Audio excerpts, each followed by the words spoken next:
و گەشترین سڵاوتان پێشکەش بێت بینەرانی خۆشەویستی ڕۆژهەڵات تیوی لە بەرنامەیەکی دیکەی گزینگەوە لەگەڵتانین. ئەم بەرنامەیە هەوڵ ئەدا تیش بخاتە سەر پرسە خوێندکاریەکان و پرسە پەیوەندیدارەکانی نێوان زانستگا و کۆمەڵگا.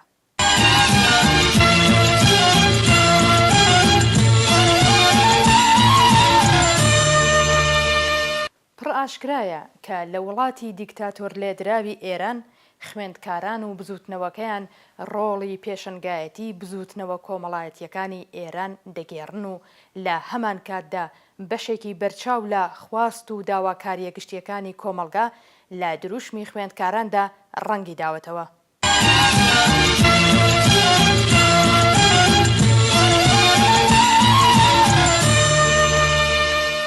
خوێندکاران وەک توێژێکی وشیاری کۆمەڵگا لە بەرامبەر سەرڕۆیەکانی دەستگای دەسەڵاتدار کاردانەوەیان لە خۆیان نیشانداوە و مێژووی ئەم چەند ساڵەی بزوتنەوەی خوێندکاری لە ڕوبەڕووبوونەوە لەگەڵ پرسە سیاسیەکانی کۆمەڵگا دەرخەری ئەم ڕاستیەیە. هەر ئەم مەسەلەیە کە دەسەڵاتی هێناوەتە سەر ئەو بڕوایە کە پێداویستی و لازمەی یەکدەستکردنی کۆمەڵگا بێدەنگکردن و کبکردنی دەنگی ناڕەزایەتی خوێندکارانە سەرچاوەی ئەم هەموو ئەزیەت و ئازارەش بۆ ئەم هۆکارە دەگەڕێتەوە. بەڵام سەرەڕای هەموو دەستگیرکردن و گوشارەکان بزوتنەوەی خوێندکاری کۆڵی نەداوە و چالاکانی خوێندکاری ئەو ڕاستیەیان بەگوێی دەسەڵات گەیاندووە کە زیندان و ئەشکەنجە ناتوانێت خوێندکاران ناچار بە پاشەکشە بە داواکاریەکانیان بکات. سیاسەتی گوشار و دەستگیرکردن تا ئێستاکەش نەیتوانیوە چالاکانی خوێندکار چاوترسێن بکات و تەنانەت خوێندکاران لە گرتوخانەکانیش ڕواڵەتی ڕاستەقینەی کۆماری ئیسلامی لە قاو دەدەن.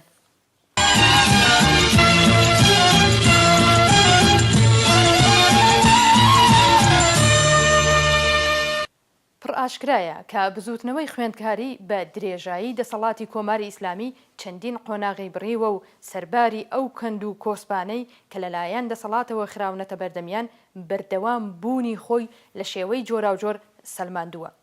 بزوتنەوەی خوێندکاری لە ئاستی ئێران و بەتایبەتی کوردستان لەم چەند ساڵەی دواییدا زیاتر لە هەمیشە هاتوونەتە مەیدان و دەنگ و ناڕەزایەتی خۆیان بۆ بەدەستهێنانی مافەکانیان دەربڕیوە. ئەم بزوتنەوەیە لە ماوەی چەند ساڵی ڕابردوودا بەڕوونی دەریخست کە یەکێک لە چالاکترین بزوتنەوەکانی مەیدانی خەبات و بربەرەکانەیە لە دژی کۆماری ئیسلامی.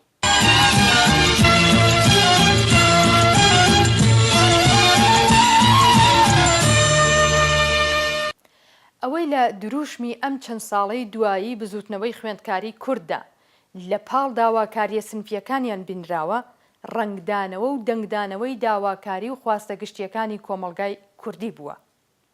هەوڵی خوێندکارانی کوردی زانکۆکانی ئێران لە ڕێوڕەسمی ڕۆژی خوێندکار و گرتنی ڕێوڕەسمی ڕۆژی جیهانی زمانی دایکی و بەرزڕاگرتنی یادی قوربانیانی کیمیابارانکردنی هەڵەبجە لە ساڵانی پێش و خوێندنەوەی وتار و لێدوانە بەهێزەکانیان لەم چوارچێوەدا پێناسە دەکرێت. ئەمەش بە جۆرێک ترسی خستوەتە دڵی دەسەڵاتی ڕەهاو بە جۆرێک دەستگاکانی سەرکوتیش بۆ بەرگرتن و ڕەوتی ڕوو لە گەشەی بزوتنەوەی خوێندکاری کورد دەست لە هیچ کردەوەیەکی دوژمنکارانە بە دژیان ناپارێزێ. ئێستاکەش بۆ ئەوەی ئەم توێژی گەنجەی کۆمەڵگا تەواوی سەختیەکانی ڕێگەکە نەکەوێتە سەرشانیان پێویستە بزوتنەوەکانی دیکەی ناوخۆی ئێران هاوپشتی زیاتریان لەگەڵ بنوێن و سەرەڕای ڕەنگنامەبوونی هەندێک لە خواستەکان و لەسەر کۆمەڵێک خواستی هاوبەش یەکگرتووی زیاتر لە خۆیان نیشان بدەن. لەم ساتە وەختە ژیرانەدا خوێندنەوەی دۆخەکە و هەروەها پشتیوانیکردنی بێدەمارگرژی و سەلماندنی مافەکان بۆ نەتەوە و بزوتنەوەکانی دیکە دەتوانێت ببێتە کۆکەرەوەی هێزی زیاتر بۆ بزوتنەوەی گشتی لە دژی دەسەڵاتی کۆماری ئیسلامی.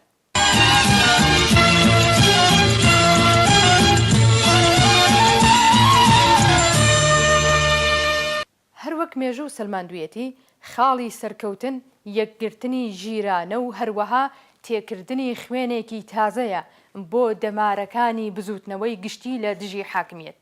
هەر بەم بۆنەوە تەوەری ئەم جارەی بەرنامەکەمان تەرخان کردووە بۆ باسێک سەبارەت بە کاریگەری بزوتنەوەی خوێندکاری بۆ گەیشتن بە کۆمەڵگەیەکی ئازاد و دموکراتیک و هۆکاری دوورگرتنی هەندێک لە خوێندکاران لە چالاکی خوێندکارەکانە. هەر بەم بۆنەوە چەند پرسیارێکمان لەگەڵ میوانی ئەم جارەی بەرنامەکەمان هێناوەتە ئاراوە. بەڵام وەک نەریتی بەرنامەکە سەرەتا هەواڵە خوێندکاریەکان دەبینین و دواتر پرسیارەکان ئاراستەی میوانی بەرنامەکەمان دەکەین.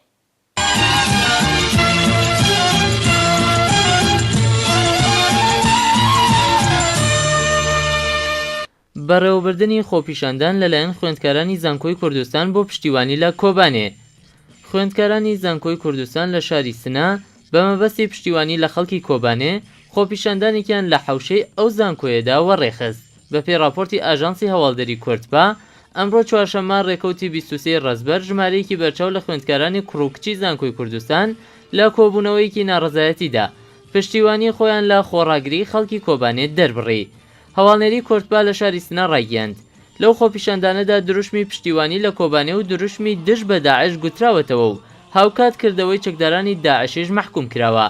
دەگوترێت کە وەزارەتی ئیتلاعات بە بەڕێوەبەرانی خۆپیشاندانی خوێندکارانی زانکۆی کوردستانی ڕاگەیاند بووە کە خۆیان لە دروشمی دژە شۆڕشی و ناسیۆنالیستی ببوێرن و دروشمەکانتان دژی دەوڵەتی تورکیا بێت. ڕۆژی هەینی ڕابردووش خۆپیشاندانێکی بەرین لە شاری سنا لەمەڕ محکومکردنی هێرشی چەکدارانی خلافەتی ئیسلامی بۆ سەر خەڵکی کۆبانێ بەڕێوەچوو کە تیایدا دەیان کەس لەلایەن هێزە ئیتلاعاتیەکانەوە بە بیانووی وتنەوەی دروشمی ناسیۆنالیستی دەست بەسەرکران. لە ماوەی ڕۆژانی ڕابردوودا شەپۆلێکی بەرینی کۆبوونەوەی ناڕەزایەتی و خۆپیشاندان دژ بە داعش شارە جیاجیەکانی کوردستان و ئێرانی گرتووەتەوە و لە چەندین زانکۆشدا خوێندکاران بە بەڕێوەبردنی خۆپیشاندان پشتیوانی خۆیان بۆ خەڵکی کۆبانێ دەربڕیوە.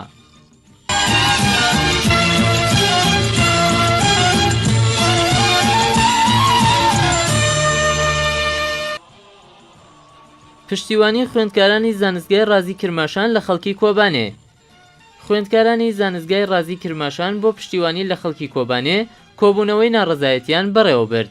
بە پێی هەواڵی یاسۆی ڕۆژهەڵات خوێندکارانی کورد و چەپی زانستگای ڕازی کرماشان ڕۆژی سێشەممە ڕێکەوتی 22 ڕەزبەر لە بەرامبەر مزگەوتی زانستگا بۆ پشتیوانیکردن لە خۆڕاگری خەڵکی شاری کۆبانێ بە دژی داعش کۆبوونەوە. پێشتریش خوێندکارانی زانستگاکانی تەورێز، هەمەدان، شیراز و علموسەنعەتی تاران بۆ پشتیوانی لە خۆڕاگری خەڵکی شاری کۆبانێ کۆبوونەوەیان وەڕێخست بوو. هەروەها بە پێی هەواڵی ماڵپەڕی نیسان نیوز زانستگای ڕازی کرماشان ڕاگەیەندراوێک لەسەر چۆنیەتی پوششی خوێندکاران بۆ ساڵی نوێی خوێندن بڵاو کردوێتەوە کە بە پێی ئەو ئاگاداریە پۆشینی شەڵواری مانتۆی تەنگ و کورد بۆ کچان و پۆشینی تیشرت و کراسی ئاستین کورد بۆ خوێندکارانی کورد قەدەغەیە و لە هەمان کاتدا پۆشینی تەواوی موویسەر بۆ کچان ئیجباریە. بەوتەی یەکێک لە بەرپرسانی زانستگای ڕازی ئەو کەسانەی بە پێی ئەو ئاگاداریە هەڵسوکەوت سەرەتا هۆشتاریان پێدەدرێت و ئەگەر دووپاتی بکەنەوە ڕێگەیان پێنادرێت بێنە ناو زانستگاوە. چەند ڕۆژ پێش دەستپێکی ساڵی تازەی خوێندن جێگری وەزیری کشوەر لە بواری کۆمەڵایەتی و کەلتوری ڕایگەاند بوو کە ڕێنمایی چۆنیەتی پوششی خوێندکاران لە هەموو زانستگاکانی ئێران لە سەرەتای مانگی ڕەزبەر بەڕێوە دەچێت.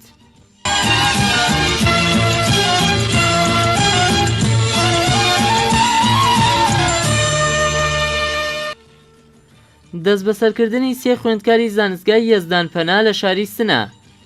پاش بەڕێوەچوونی خۆپیشاندانەکان لە شاری سنا بۆ پشتیوانی لە کۆبانێ هێزانامنیەکانی ئەو شارە دەستیان کردووە بە بانکردن و دەست بەسەرکردنی شارۆمەندانی ئەو شارە. بە پێی و زانیاریانەی دەست ئاسۆی ڕۆژهەڵات گەیشتون پاش خۆپیشاندانەکانی شاری سنا بۆ پشتیوانی لە کۆبانێ ڕۆژی شەممە 19 ڕەزبەر سێ خوێندکاری زانستگای یەزدانپەنا لە شاری سنا کە یەکیان ناوی مهدی محەممەدیە لە بەردەم زانستگای یەزدانپەنا لەلایەن هێزە ئەمنیەکانەوە دەستگیر کراون. تا بڵاوبوونەوەی ئەم هەواڵە هیچ زانیاریەک لە چارەنووسیان لەبەردەستدان نییە. سەرچاوەی هەواڵەکە باسی لەوە کردووە کە هێزە ئەمنیەکان هەڵیان کوتاوەتە سەر ماڵی مهدی محەممەدی و پاش پشکنینی ماڵەکەیان کۆمپیوتەر و هەندێک لە کەلوپەلە شەخسیەکانیان لەگەڵ خۆیان بردووە. هاوکات لەگەڵ ئەوە باسی ئەوە لە ئارەدایە کە هێزە ئەمنیەکانی ئەو شارە ئێوارەی ڕۆژی دووشەممە 21 ڕەزبەر ژمارەیەکی دیکەیان لە شارۆمەندانی ئەو شارە دەست بەسەر کردووە.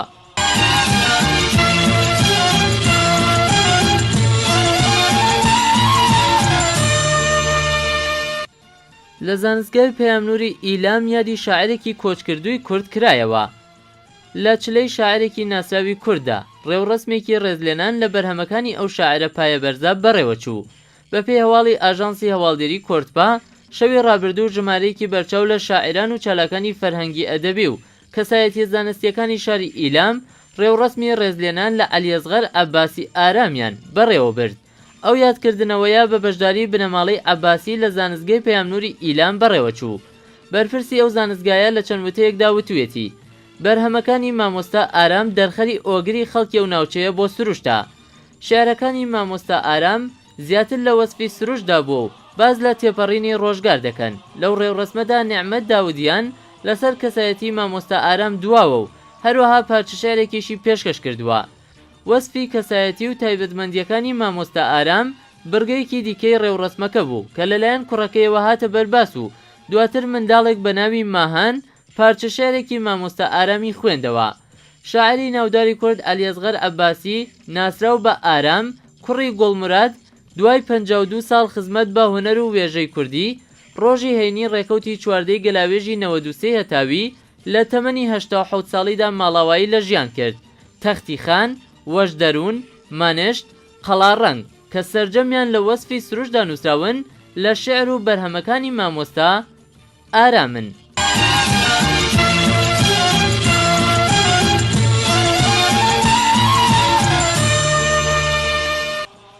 گوشاری حراست بۆ سەر خوێندکاران تا کەڵک لە فەیسبوک وەرنەگرن. حراست و کۆمیتەی ئینزباتی زانستگاکانی ئێران هۆشداریان بە خوێندکاران داوە کە دەبێت کۆتایی بە چالاکی خۆیان لەسەر فەیسبوک و باقی تۆڕە کۆمەڵایەتیەکان بهێنن. بەپێی هەواڵی نیسان نیوز لە ماوەی ڕۆژانی ڕابردوو حراست و کۆمیتەی ئینزباتی زانستگاکانی ئێران تا 15 مانگی خەزەڵوەری ئەو ساڵ مۆڵەتیان بە خوێندکاران داوە کە کۆتایی بە چالاکی خۆیان لەسەر فەیسبوک بهێنن. هەر لە ڕاستەی بەڕێوەبردننی ئەو پلانە هێزەکانی سەر بە حکوومەت خوێندکاری هەندێک لە زانستگاکان بەتایبەت لە زانستگاکانی ورمێ، ئێسفەهان، شیراز و بەندەر عەباسیان خستووەتە ژێر گوشار. پێشتریش سەبارەت بە کەڵگوەرگرتن لە فەیسبوک و تۆڕە کۆمەڵایەتیەکان هۆشداریان بە کارمەندانی ئیدارەکاندا بوو کە بۆیان نییە کەڵک لە فەیسبوک وەربگرن. جێگەی ئاماژەیە ئەو داواکاریەی حراست تا ئێستا لەلایەن خوێندکارانەوە وەڵامی نەدراوەتەوە.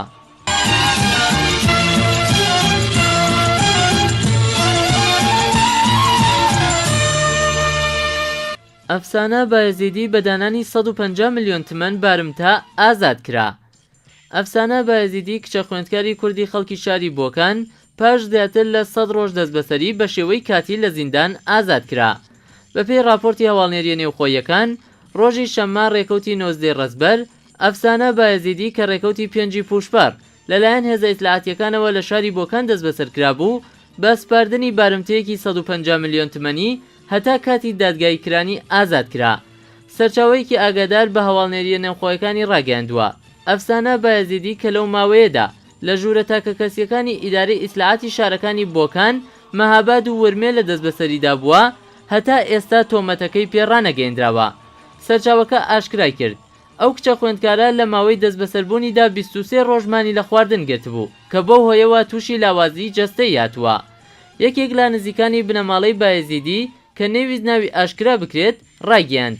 ئەفسانە لە ماوەی دەستبەسەربوونیدا هەموو ڕۆژێک لێپرسینەوە و هەڕەشەی مەئمورانی وەزارەتی ئیتلاعاتی لێکراوە و بەردەوام بەرەوڕووی ئەشکەنجەی دەرونی و ڕۆحیش بووەتەوە. ئەفسانە بایەزیدی ڕێکەوتی پێنجی پوشپەڕی ئەمساڵ لە کاتێکدا لە زانکۆی پەیامەنووری مەراغە سەرقاڵی خوێندن بوو لەلایەن خاهەرانی زەینەب واتە خوشکانی زەینەبەوە سوکایەتی و گوێنی پێدرا بوو کە بەهۆی پەرچەکردار بەو کەسانە لە هەمان ڕۆژدا و پاش گەڕانەوە بۆ شاری بۆکان دەست بەسەر کرابوو. ئەو کچە خوێندکارە کوردە ساڵی ڕابردووش دەست بەسەر کرا و دواتر لەلایەن دەستگای قەزایی حکوومەتی ئیسلامیەوە حکمی 2 ساڵ زیندانی هەڵپەسێردراوی بۆ بڕایەوە و دواتر بۆ درێژەدان بە خوێندن لە زانکۆی پەیامنووری بۆکانەوە بۆ زانکۆی پەیامنووری شاری مەراغا دوور خرایەوە.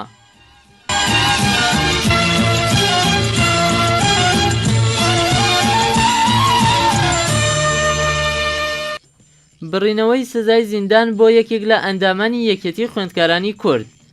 چالاکێکی خوێندکاری کورد لەلایەن دادگای شاری سنا سزای زیندانی بەسەردا سەپاوە.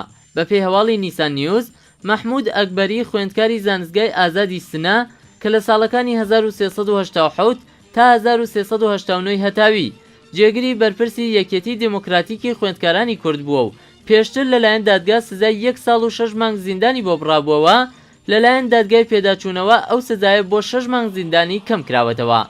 ناوبراو لە مانگی خەرمانانی ئەو ساڵ بە هۆکاری نادیار دەست بەسەر کراوە. پێشتریش 5 کەس لە ئەندامانی یەکێتی دموکراتیکی خوێندکارانی کورد بە هۆکاری نادیار بۆ ئیدارەی ئیتلاعات بان کرابوون و لێپرسینەوەیان لێکرابوو. هەروەها لە ساڵانی ڕابردوودا کەسانێکی وەکو میلاد کەریمی، مهدی دوعاگو، شێرزاد کەریمی، سۆران دانشوەر و خەبات عارفی لە چالاکانی ئەو ڕێکخراوە خوێندکاریە دەست بەسەر و زیندانی کرابوون.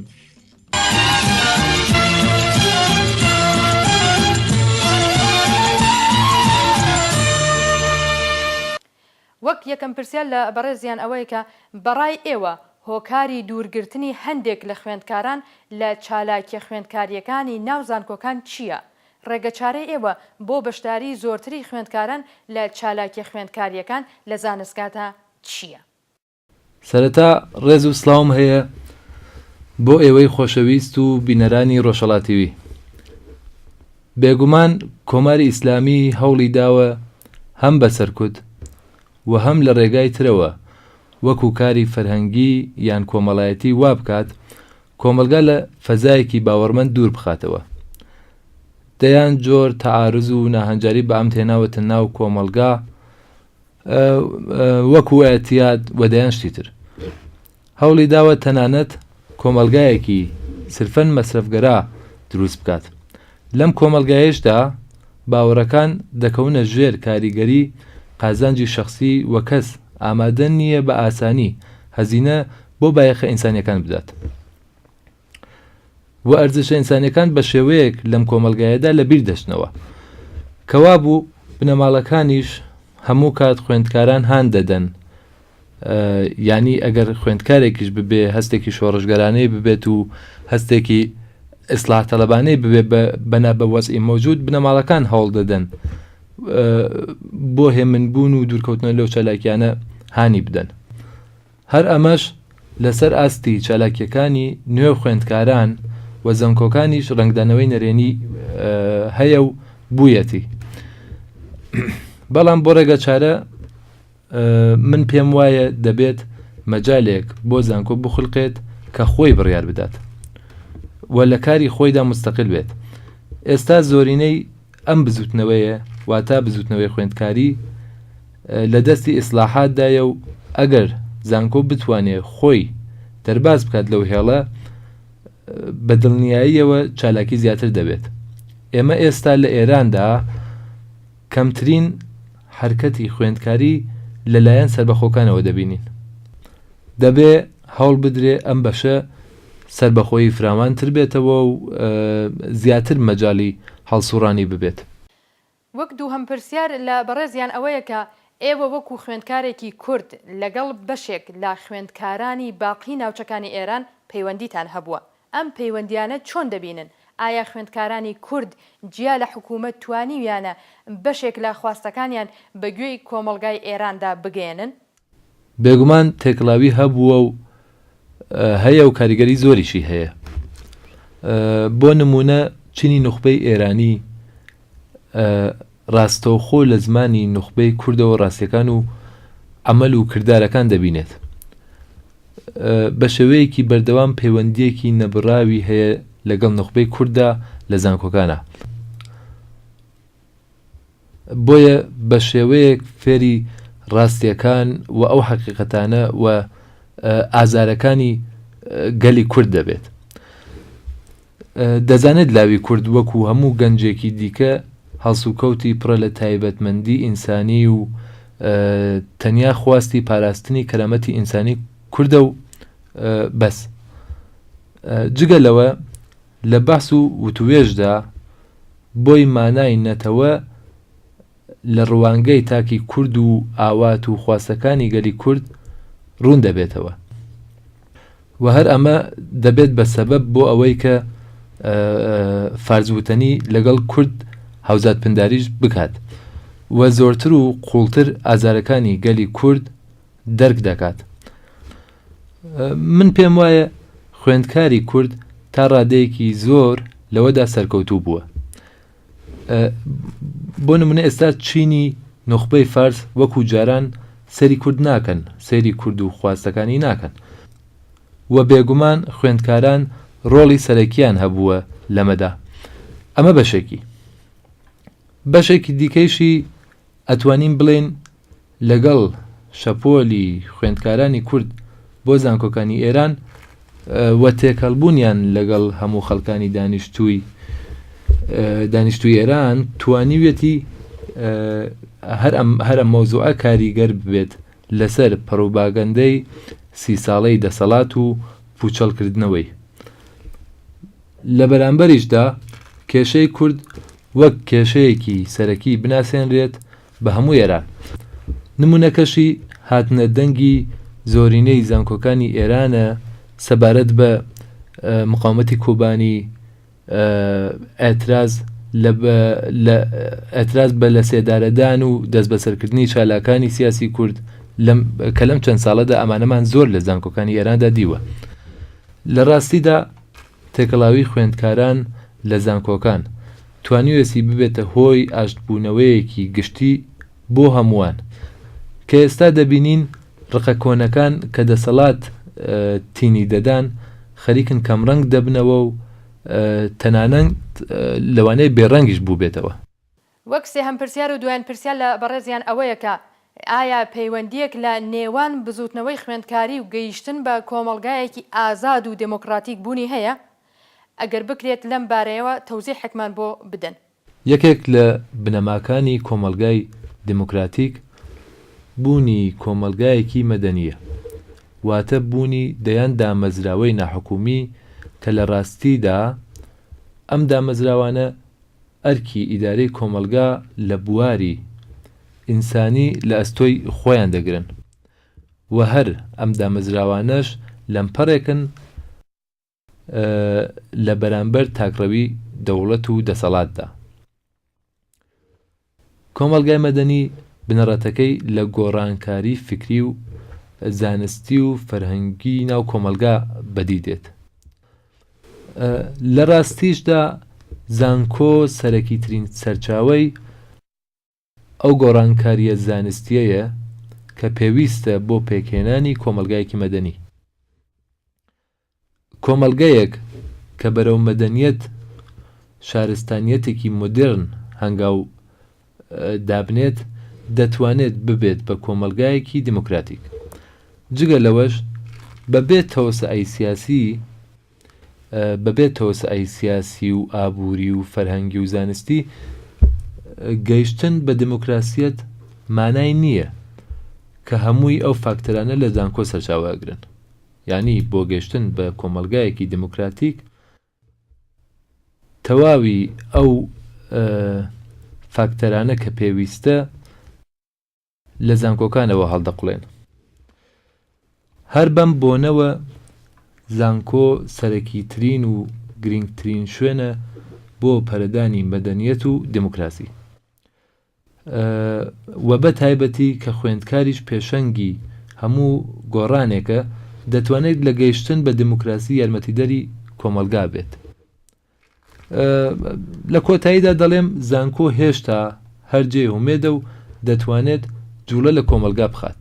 بەڵێ بینەرانی ئازیزی ڕۆژهەڵات تیڤ بەم جۆرە گەیشتینە کۆتایی بەرنامەی گزینگ. هیوادارین کە توانی بێتمان تا ڕادەیەک تیشکمان خسبێتە سەر گرنگی کاریگەری بزوتنەوەی خوێندکاری کورد بۆ گەیشتن بە کۆمەلگایەکی ئازاد و دموکراتیک. خۆشحاڵ دەبین کە بەڕەخنە و پرسیار و پێشنیارەکانتان بۆ دەوڵەمەندترکردنی بەرنامەکەمان یارمەتیمان بدەن. تا بەرنمەیەکی دیکە و گزنگێکی دیکە شەو و ڕۆژ و کات و ساتێکی شادتان بۆ بە ئاوا دەخوازین ماڵەوە.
Oh